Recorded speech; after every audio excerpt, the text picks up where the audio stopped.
손흥민 선수 홈 데뷔전 결과가 무척이나 아쉬웠는데요. 손흥민 선수를 그리워하는 토트넘 팬들 반응과 여러 나라의 반응들 함께 지금 바로 살펴보시죠. 이번 시즌 처음으로 우리 아들이 너무나 그립다는 생각이 들었어. 보고 싶다 아들아. 어제 경기 공격수들은 정말 바보 같았어. 특히 왼쪽으로 나온 모든 선수들이 수준의 한참 미달이야. 소니가 10년 동안 그 자리에 있었다는 것이 이제야 크게 다가오는 하루였어. 오늘 새로운 7번 시몬스의 영입식에서 이런 처참한 경기력이라니 시몬스가 소니의 업적을 따라가기 너무 부담스러울 것 같아. 맨시티전 존슨은 손흥민의 영혼이 들어가 보였었는데 오늘 존슨에게는 손흥민이 빠져버린 것 같은 모습이어서 존슨이 아니라 그냥 존이었다고나 할까. 토트넘 감독 중 프리미어리그 개막 후 3연승을 올린 감독은 누누뿐이야. 그것도 소니가 2경기를 결승골을 넣고 1대0으로 이겨서 가능했지. 경기가 이렇게 답답할 때 소니처럼 해줄 것 같은 선수가 지금 스쿼드에서는 찾을 수가 없어. 어제 스탠드에서 흔들었던 소니 깃발을 보니 더욱더 그가 보고 싶었어. 그냥 우리의 레전드였던 캡틴이 너무나 보고 싶었던 하루였다. 단순히 그것뿐이야. 레비는 왜 소니를 보내야만 했는지 충분한 설명이 필요해. 나는 아직도 소니가 프리미어리그에서 충분히 탑 클래스에 있다고 생각해. 단순히 2경기 이기는 것을 보고 손흥민을 잘 보냈다고 생각한 내가 너무 어리석었어. 소니가 있었다면 마지막 순간에도 마법 같은 기적이 일어날 거라 기대했겠지만 어제 끝나가는 시간은 아무런 기대가 되지 않더라. 새로운 온 시몬스가 7번의 무게감을 견딜 수 있을까? 소니가 지금까지 걸어온 길에 반만 따라가도 성공일 텐데. 미국에서 뛰는 소니를 봐. 지금 존슨이나 오도베르텔보다 훨씬 나아. 미국 시즌이 12월에 끝나면 다시 임대로 데려와야 해. 확실히 힘들 때가 생기니 우리의 캡틴 손이 너무 그립다. 손이라면 동료들을 북돋아 팀을 잘 이끌었을 텐데. 케인이 뮌헨과 계약이 끝날 때 소니와 함께 데려와야 해. 그 나이에도 충분히 지금 있는 선수보다 훨씬 잘할 거랍니다. 소니의 이적이 미국 월드컵에 많은 걸 쏟아붓겠다는 그의 인터뷰처럼 정말 팀에 헌신적인 선수가 필요해. 어제 추가 시간에 경기장을 떠나는 관중들이 많아서 그게 바로 소니와 케인처럼 슈퍼스타가 없는 팀의 모습이야. 어제 경기를 보지 않고 소니 하이라이트 영상을 본 사람이 진정한 승자야. 우리 집에 소니의 유니폼이 걸려 있는데 경기 내내 거기로만 시선이 가는 나를 볼 수 있었어. 이제는 소니를 마음속에 담아두고 경기를 지켜봐야 하는데 쉽지가 않네. 우리의 캡틴도 멀리서 함께 응원하고 있을 거야. 그의 기운이 우리의 아들들에게 전달되길 기도하자. 다음은 홈에서 패배에 아쉬움이 많이 느껴지만 손흥민 선수는 대단하다고 느끼는 미국 반응 바로 보시죠. 팀에 들어온 지 얼마 안 된 손흥민이 승리에 더 간절해 보이는 건 나뿐인가? 손흥민 홈 데뷔전이 너무 아쉽게 마무리됐어.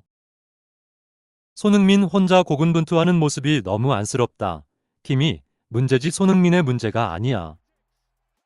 오늘 부안가가 골은 넣었지만 경기는 날려먹었어. 손흥민이 슛이 골대 맞고 나온 게 너무 아쉽다. 경기 승패만 완벽했다면 오늘 경기장은 완전히 축제 분위기였을 거야. 팀원들이 손흥민 홈 데뷔전을 망쳐버렸어. 그냥 손흥민의 활약을 보는 것에 만족해야만 했어. 골이 하나만 들어갔어도 엄청나을 텐데. 손흥민 한 명이 경기장 분위기를 완전히 바꿨어. 오늘 우리 구장은 완전 축제 분위기였어. 전성기 손흥민 존에서 손슛 다들 봤지. 그게 들어갔더라면 경기장이 환호성으로 폭발했을지 몰라. 우리 팀은 손흥민과 부안가 2명이 다 하고 있어. 다른 선수들 수준이 좀 더 올라올 필요가 있어. 손흥민은 골만 아니라 수비도 분산시키고 제일 좋은 패스도 뿌려주고 있어. 그걸 받아주질 못하는 팀원들이 아쉬워. 오늘은 마치 LA가 한국처럼 느껴지는 건 나만 그런 건가?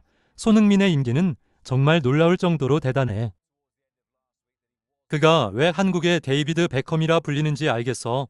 엄청난 팬덤을 소유한 선수라는 게 한눈에 느껴져. 엄청난 홈 데뷔전이야. 손흥민이 왜 월드스타인지 확인해주는 경기였어. 손흥민은 경기력이나 흥행 측면에서 모두 구단을 만족시키는 이적이 맞아 이번 이적은 팀에 완벽히 득이 되는 거래였어. 손흥민 같은 선수가 뜰 리그 수준이 아니야. 좋은 동료들을 더 영입해줘서 함께 뛰게 해야 해.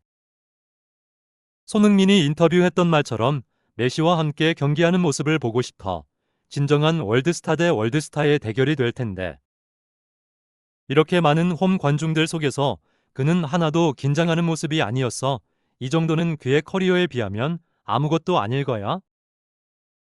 손흥민도 메시처럼 최전성기는 아니지만 아직도 세계에서 통하는 실력을 뽐내고 있어. LLS에서 볼 수 있어서 감사해. 오늘 정말 경기장 주변이 난리가 아니었어. 손흥민 세계에 온 듯 그의 다양한 유니폼을 입은 사람들로 가득했거든요. 손흥민이 팀에 와서 그는 단 몇 경기 만에 모든 것을 증명했어. 골, 도움, 팀워크와 투지. 너무나 멋진 선수야. 그런 손흥민을 가지고 이기지 못했다는 것이 너무 슬플 뿐이야. 아시아의 최고의 별 손흥민을 바라보는 중국과 일본의 반응까지 살펴보겠습니다. 손흥민 경기력은 아직도 전성기 같네. 미국에 왜 갔는지 모르겠는걸. 손영은 저 나이에도 저렇게 잘하는데 그와 경쟁했던 우레이는 지금 뭐하고 있지? 우레이는 말도 꺼내지나 어디 비교할 대상도 아닌 선수를 끌어들여 우리나라엔 비교 대상이 없어 친구. 우레이가 손흥민보다 잘하는 게 하나 있다고 말하곤 그게 중국어였다는 답변이 생각나네. 멋진 댓글이었어. 언제까지 우리는 해외에서 우리나라 선수가 활약하는 모습을 볼 수 있을까? 저 미국에서도 뛰질 못하는 현실이라니. 미국도 메시처럼 대단한 선수들이 뛰는 리그인데 우리나라 선수가 뛸 수 있다고 생각하니 바보 같은 생각이야. 한국인들은 손흥민 한 선수로 10년 넘게 즐기고 있어. 우린 100년이 넘어도 그런 기분을 느끼지 못할 거야. 손흥민은 월드컵에 초점을 맞추고 있다는데 우린 이번 월드컵에도 다른 나라를 응원해야 하는 처량한 처지야. 형제들 우리 손흥민과 같은 아시아인이야. 그냥 자랑스럽게 그를 응원하며 지켜보자고. 항상 이럴 때만 같은 아시아인을 강조하는 놈들이 있더라. 차라리 하던 대로 손흥민도 중국 사람이라 우겨보던지. 손영은 누가 뭐래도 아시아의 자랑이지. 아시아에서는 앞으로 절대 다시 나올 일이 없는 유형의 선수야. 얼마 전 야구장에서 오타니를 촬영하는 손흥민을 뉴스에서 봤어. 스타가 스타를 촬영하는 모습이 신선해 보이더라. 우린 손흥민처럼 축구에선 세계적인 스타가 왜 나오질 않지? 미토마가 손흥민 정도 되려면 아직 멀었겠지? 안타깝게도 아직까지 일본의 손흥민 선수 같은 레벨은 없어. 야구의 오타니 말고는 비교 대상이 없는 것 같아. 세계적으로 보면 오타니와 손흥민 중 누가 더 인기가 많을까? 정말 단순하게 궁금해서 물어보는 것뿐이야. 냉정하게 세계적으로 따지면 손흥민이 더 높을 거야. 야구를 모르는 나라가 많기 때문에 이건 확신해. 전적으로 동의해. 미국에선 오타니가 더 인기가 많을 거라는 것과 같은 의미지. 쓸데없는 비교야. 그냥 둘 다 월드스타의 엄청난 선수들이거든. 다저스 경기장에서 두 사람이 함께하는 모습을 보고 싶었는데 못 본 게 너무 아쉬워. 한국과 일본도 아시아의 스타들이 미국에서 활약하는 모습을 보니 뭔가 참 기분이 묘하다. 영국에 있을 때는 몰랐는데 손흥민이 미국에 가서 보여주는 영향력을 보니 그의 인기가 대단하다는 게 느껴져. 프리미어리그에서 보여줬던 열정과 기록들, 그리고 MLS에서 증명하는 실력, 그런 그를 응원하는 전 세계 팬들이 보내는 뜨거운 메시지까지. 손흥민 선수의 여정은 아직 끝나지 않았습니다. 이 영상이 여러분에게 그의 놀라운 활약과 영향력을 느끼는 시간이 되었기를 바라며 다음 경기에서도 계속 이어질 손흥민의 마법을 함께 응원하며 다음은 손흥민 선수의 국대 경기 반응으로 찾아뵙겠습니다. 시청해주셔서 감사합니다. 1, 2, 3